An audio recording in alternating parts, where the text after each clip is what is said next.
मन में एक विचार आएगा, कहीं ऐसा तो नहीं है झूठ मूठ का कोई जादू कर रहा है। तो कैसे मानेंगे आप कहेंगे सरकार आप हमारी वाली करके दिखाओ, तब हम मानेंगे।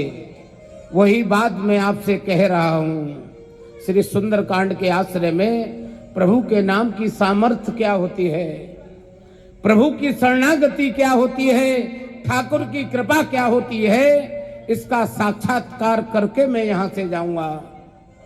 यह जो सामने फोटो देख रहे हैं आप, ये सन 90 में आगरा आया और ऐसा नहीं था।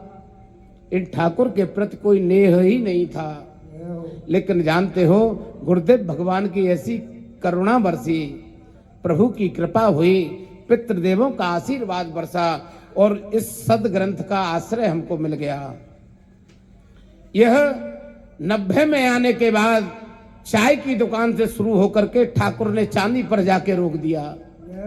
यह बात मैं आपको इसलिए बता रहा हूं, जीवन में आनंद पाना चाहते हो तो केवल एक ही साधन है, श्री ठाकुर जी की शरणागति। हम चतुराई को छोड़कर प्रभु को प्रतिदिन याद करें। चतुराई क्या है? जिसकी इनकमिंग चालू हो, आउटगोइंग बंद हो, वह चतुर आदमी है। और अधिक चालाक आदमी अपना ही सर्वनाश करता है। जिसकी इनकमिंग चालू है, यानी हमको आप दे दो सरकार, लेने के नाम पर, अब क्या कमी है आप पर? ये कौन सा हिसाब है जी? कहने का भाव मेरा एक ही है, प्रभु ने हमको जो भी दिया हो, केवल ये हमारा सिद्धांत हो। ये कौन है? ये हम हैं। जब ऐसे हम रहेंगे तो आनंद आएगा। लेकिन जानते हो, ऐसा बनने के लिए शिकायत ही करते रहते हैं, ठाकुर तुमने दिया ही क्या है? मेरे गुरुदेव भगवान आए तो हमको सहज उपाय बताकर गए, मैं भी आपको बता रहा हूं। जब इस प्रकार की गति हमारी रहेगी ना, तो जीवन में आनंद की बारिश रहेगी। करके देखना। हमने कहा गुरुदेव भगवान, कारण एक और बताऊं मैं आपको, जाति से हम बनिया हैं तो मन में चालाकी घर बनाकर बैठी हुई है, जाएगी नहीं। पूछने जो जवाब सवाल भी हम पूछेंगे तो उसमें भी मतलब छुपा होगा। गुरुदेव भगवान से पूछा, सरकार आपने बताया ना ये ऐसे हमको भी करना है, लेकिन ऐसा बताओ ना गांधी जी कम खर्च हो। तो उन्होंने एक ही भाव रखा, देखो एक काम करना, चूल्हे पर कढ़ाई चढ़ाकर 100 ग्राम आटा भूनना, उसको ठंडा करना, 100 ग्राम उसमें शक्कर मिलाना। कितना वजन हो गया? 200 ग्राम। लागत आपकी 10-20 रुपए की आएगी।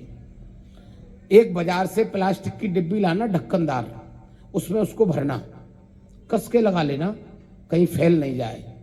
उसके बाद उसमें मोटी सुई से छेद करना और प्रतिदिन सुबह जब भी आप जगने का नियम हो, 5 बजे, 6 बजे, 7 बजे, 8 बजे जगो, उस डिब्बी को हाथ में लो और चले जाइए आप। पीपल का वृक्ष हो, जो भी वृक्ष हो, चींटी भगवान संत भगवान के रूप में विराजे हैं, उनको भोजन कराओ। कुछ ही दिन कराना, उसके बाद हमसे आके मिलना, जीवन में अलौकिक बदलाव आएगा। विघ्न बाधाएं दूर खड़ी देखेंगी। कोई बीमारी ऐसी आ गई है जो जा नहीं रही है, उसकी रास्ता मेरे ठाकुर बनाएंगे। उलझने समाप्त होगी, एक प्रकाश पुंज जागृत होगा, हमारा मन आनंद में आएगा। हमको कैसा लगता है जानते हो, कि हम अधिक गांधी जोड़ लेंगे तो जीवन को बहुत आनंद पूर्वक जिएंगे। हो सकता है सरकार हम साधनों से परिपूर्ण हो जाएं। इस कमरे में जो उजाला है ऐसा हम कर सकते हैं, लेकिन आनंद को नहीं ला सकते, तनिक नहीं ला सकते बिना इनकी कृपा के।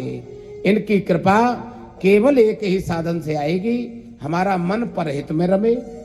यहाँ जो यह दिव्य आयोजन आज हुआ है, भैया जी ने यह जो हॉस्पिटल बनाया है हड्डी रोग विशेषज्ञ का, मैं ठाकुर जी से एक ही कामना करता हूँ, भैया का हॉस्पिटल भी चले, लेकिन मन में एक भाव इनके दृढ़ हो, सेवा का।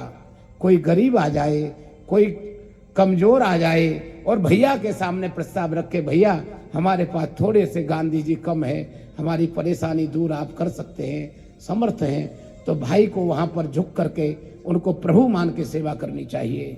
यह यहाँ की दिव्यता और बढ़ेगी। ये जितने बड़े बड़े आयोजन जितनी सेवाएं, ठाकुर बड़ी पदवी, बड़ा कोई आपको ज्ञान देता है तो बांटने के लिए देता है। ऐसा नहीं कि आप सब कुछ लुटा दो, लेकिन बूंद बूंद करके भी हम अगर यह परमार्थ करेंगे तो एक यह पुण्य बनेगा।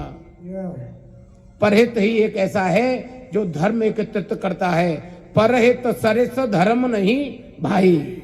लेकिन जानते हो, जब धर्म एकत्रित हो जाता है जीवन में, परहित बस जिनके मन माही, तिन कहूं जग कछु दुर्लभ नाही। लेकिन कछु का मतलब ये नहीं है कि आप अनीति के रास्ते पर जाएंगे। जब परहित हम करते हैं तो जीवन में आनंद आता है। और आनंद का मतलब क्या है जानते हो? हमारे आपके नेत्र हमारे आपने परिवार को खुशहाल दिखे। सबसे बड़ा धन क्या है जानते हो? ऐश्वर्य, खुशहाली। और वो कब आएगी? मेरे ठाकुर की कृपा से आएगी।